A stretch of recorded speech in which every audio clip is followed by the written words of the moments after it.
Senang sekali kita kembali berjumpa sahabat Ruang Isu di kesempatan video kali ini. Dalam kesempatan kali ini sahabat Ruang Isu, saya ingin sedikit saja menyoroti mengenai kabar pengunduran diri Pak Erlangga Hartarto dari jabatan sebagai Ketua Umum di Partai Golkar. Ada apa? Tidak ada hujan, tidak ada angin. Tiba-tiba dia mengumumkan pengunduran diri dari Partai Golkar sebagai Ketua Umum. Kenapa? Banyak sekali spekulasi-spekulasi yang berusaha untuk menjelaskan kepada publik bahwa itu karena Bapak Presiden Joko Widodo mengkudeta Partai Golkar sebagai kendaraan politiknya setelah dia selesai di dalam jabatan sebagai presiden. Apakah demikian? Seperti itu. Ya, ini yang menurut saya sebuah tuduhan-tuduhan yang sangat-sangat serius, tetapi juga tuduhan-tuduhan yang tidak berdasar sama sekali. Kalau misalkan kita meminta kepada Bapak Presiden Joko Widodo menjelaskan kepada kita kenapa demikian, kenapa Pak Erlangga Hartarto keluar dari Partai Golkar sebagai Ketua Umum, bagi saya Bapak Presiden Joko Widodo dia tidak punya hak sama sekali untuk membicarakan itu, dan juga sangat disayangkan sekali apabila Bapak Presiden Joko Widodo mengkudeta Partai Golkar. Sangat disayangkan sekali isunya itu karena di dalam beberapa penjelasan-penjelasan lainnya itu seolah-olah itu karena Bapak Presiden Joko Widodo, itu karena niat busuk Bapak Presiden Joko Widodo untuk jadikan juga si Gibran Rakabuming Raka sebagai ketua umum dari Partai Golkar. Ya, lagi-lagi ini adalah sebuah isu liar yang sengaja dimainkan. Bagaimana mengenai masalah keluarnya Pak Erlangga Hartarto? Lagi-lagi saya tegaskan, itu hak pribadi. Bagaimana soal masalah apa? Ya paling tidak itu harus kita tunggu penjelasan langsung dari Pak Erlangga Hartarto. Ya, supaya kita ini jangan menghasut satu sama lain dengan narasi-narasi yang miring ya. Oleh karena itu mari kita simak dulu beberapa video-video di dalam slide berikut ini. Kita cek videonya. Assalamualaikum warahmatullahi wabarakatuh. Selamat pagi para kader Partai Golkar yang saya cintai. Saya Erlangga Hartarto. Setelah mempertimbangkan dan untuk menjaga keutuhan Partai Golkar dalam rangka memastikan stabilitas transisi pemerintahan yang akan terjadi dalam waktu dekat, maka dengan mengucapkan Bismillahirrahmanirrahim serta atas petunjuk Tuhan Yang Maha Besar, maka dengan ini saya menyatakan pengunduran diri sebagai Ketua Umum DPP Partai Golkar. Pengunduran diri ini terhitung sejak malam, yaitu Sabtu 10 Agustus 2024. Dalam pemilu legislatif 2024, kita telah bersama-sama menaikkan pencapaian partai kita dengan merebut 102 kursi DPR RI serta ratusan, bahkan ribuan kursi parlemen di berbagai tingkat pemerintahan dari Sabang sampai Merauke. Selain itu, dalam Pilpres yang lalu, kita berhasil memberikan kontribusi besar dalam kemenangan pasangan Bapak Prabowo Subianto dan Mas Gibran Rakabuming Raka. Mereka akan melanjutkan kepemimpinan negara sebagai presiden dan wakil presiden periode 2024-2029. Erlangga Hartarto, Ketum Golkar.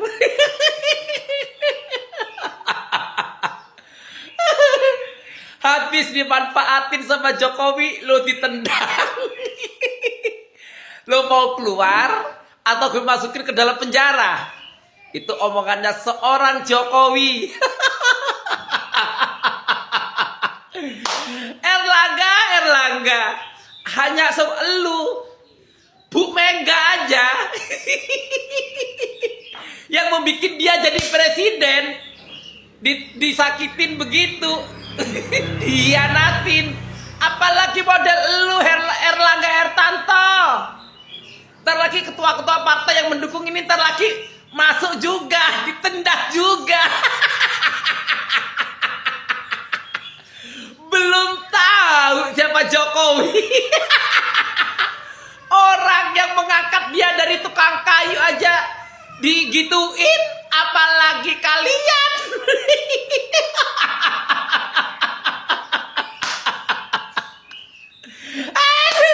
Aduh, gue ketawa. Dulu waktu pilpres itu menggebu-gebu. Ini dari bansos dari Jokowi.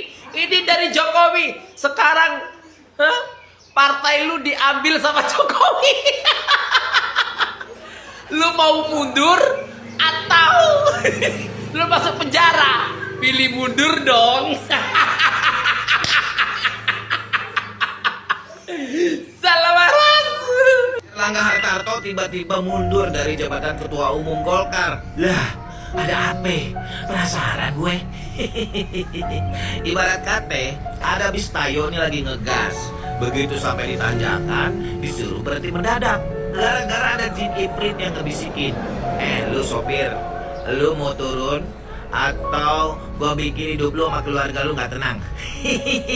Ya turun dong si sopirnya. Lah, gara-gara sopirnya turun, penumpang yang lain juga kaget dong. Ada yang ikutan turun juga. Bahkan yang baru-baru ini ke Jawa Barat mau dampingin Pak Deddy Mulyadi ikut mundur juga katanya. Aduh, kira-kira aya naon sih?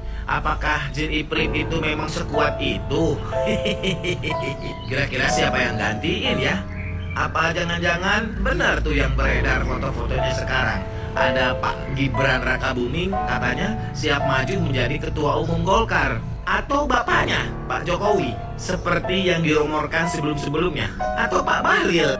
Atau bagaimana? Yang namanya politik ini emang membingungkan. Kadang panas, kadang dingin. Kadang ngegas, kadang ngerem. Gonjang-ganjing politik terjadi lagi. Ternyata ada isu nih bahwa Pak Erlangga Hartarto, Ketua Umum Golkar, dikabarkan mundur. Benar atau tidak, walau-walau. Dan itu urusan Partai Golkar. Tetapi isu ini kan sudah lama ya, bahwa Pak Lurah pengen ambil Golkar. Dan salah seorang menteri menjadi pengganti Pak Erlangga. Kabarnya sih beberapa waktu yang lalu ada rencana pemanggilan oleh jaksa ke Pak Erlangga. Tapi kemudian malah yang keluar isu mundur. Politik apa lagi nih? Ya politik kekuasaan. Demikianlah negara Konoha dikelola oleh para pemabuk, pemadat kekuasaan. Ya, para penikmat kekuasaan yang gak ngerti bagaimana menjaga demokrasi. Kita jogetin aja dulu, kita tunggu, kita lihat. Karena isu ini sudah lama dan akhirnya kejadian. Merdeka! Erlangga dikudeta. Golkar digoyang. Oleh siapa? Penasaran? Lihat video ini sebelum dihapus. Salam Pancasila. Erlangga Hartarto, Ketua Umum Partai Golkar, tiba-tiba mengundurkan diri. Saya akan memberi ulasan yang terbaik, IQ tinggi. Kalau seorang ketua umum yang berprestasi mengundurkan diri secara tiba-tiba, berarti pasti ini ada tekanan. Dan tekanan yang menekan sebuah kekuatan besar seperti Partai Golkar ini, jelas ini kekuatan lebih besar daripada kekuatan Partai Golkar tersebut. Bahasanya bahwa Erlangga Hartarto ini dikudeta.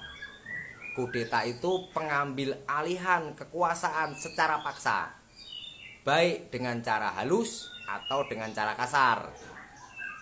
Kalau di dunia politik ini adalah hal yang wajar. Ya, kenapa? Karena Erlangga Hartarto pasti punya kelemahan sehingga dia bisa dikudeta atau dilengserkan. Nah, kabarnya Erlangga Hartarto ini ditekan. Ya, diberi pilihan mundur atau diproses pidana. Kalau nggak salah kasus pertambangan ya, nikel dan kelapa sawit, minyak kelapa sawit. Itu kita semua berharap-harap cemas apa yang terjadi terhadap Partai Golkar. Nah, kalau mau tahu siapa atau kelompok mana yang melakukan kudeta itu, kita tunggu, kita lihat proses pemilihan ketua baru itu, siapa saja yang muncul menjadi kandidat, lalu siapa yang terpilih. Ya, yakinlah dialah kelompok atau orang yang mengupayakan kudeta tersebut. Ya, gampang dalam politik itu. Ya, kabarnya Jokowi sudah dipersiapkan masuk menjadi ketua Dewan Pembina. Tinggal kita tunggu nanti ketua umumnya dalam Munaslup nanti siapa. Kalau menurut saya Gibran. Ya, Gibran pasti akan mencalonkan diri sebagai kandidat ketua dari kelompok Gen Z atau generasi muda. Ya. Hal ini dilakukan karena memang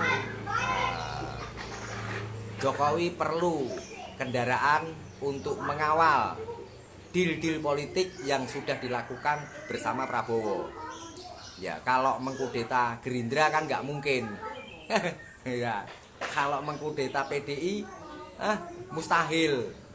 Ya, maka partai yang kelihatan lemah, walaupun sebetulnya partai ini berpotensi memenangkan banyak pertarungan politik, tapi saat ini memang Erlangga Hartarto ini salah satu ketua umum yang kelihatan lemah.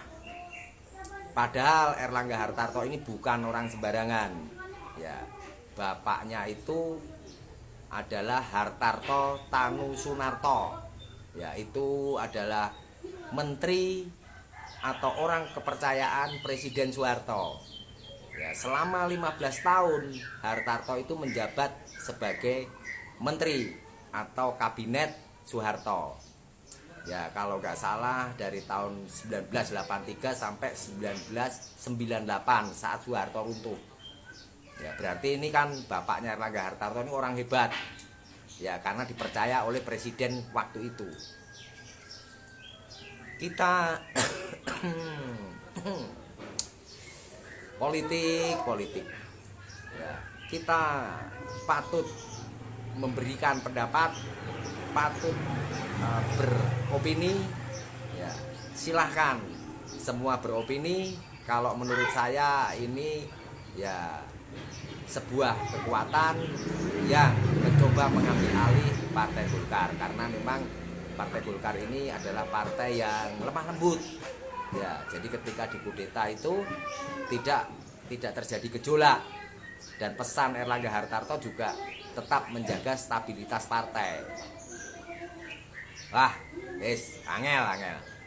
Ya, kalau dugaan saya ini memang kinerja dari kelompok Jokowi ya, menurut saya loh. Ya, kandidat dalam pertarungan pemilihan calon ketua umum nanti yang akan maju, ya saya duga nih ya, Luhut Binsar Panjaitan bisa jadi maju. Lalu Bahlil Lahadalia, ya itu juga saya rasa akan maju menjadi kandidat ketua umum.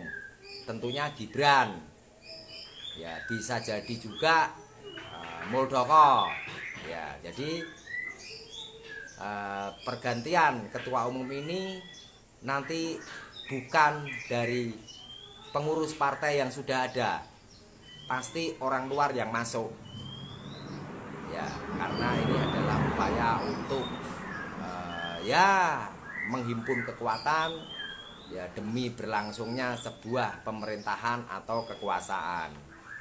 Ya, jadi dugaan saya ini adalah ya seperti itu. Ya, ini politik, Bro. Cara melihatnya gampang. Siapa yang melakukan, siapa aktor intelektualnya, dialah yang mendapatkan hasilnya. Oh, gitu. Oke. Merdeka. Salam logika. Berikut adalah kronologis runtuhnya pohon beringin. Tanggal 6 Agustus 2024, info A1 bahwa pohon beringin akan dicuri. Lalu tanggal 8 Agustus, petinggi pohon beringin yaitu LBP dan ABR bilang bahwa pohon beringin sampai saat ini tetap solid. Dilanjutkan tanggal 10 Agustus, Pak Lurah panggil Ketua Umum Pohon Beringin. Tanggal 11 Agustus, pohon beringin akhirnya nyerah, tumbang, dan runtuh. Berdasarkan cerita-cerita di warung kopi, kira-kira ketika ketum pohon beringin dipanggil Pak Lurah bilang begini, "Kamu mundur secara sukarela atau gua mundurkan dengan kasus minyak." Apakah akhirnya si bocil akan menjadi ketum pohon beringin? Intinya apapun masalahnya itu ya Pak Erlangga sendiri yang tahu. Dan alasan dia keluar dari Partai Golkar pun juga ya itu urusan pribadi dan hak Pak Erlangga Hartarto. Saya kira itu. Terima kasih semua sahabat Ruang Isu sudah menonton video ini sampai selesai. Saya pamit undur diri. Salam NKRI.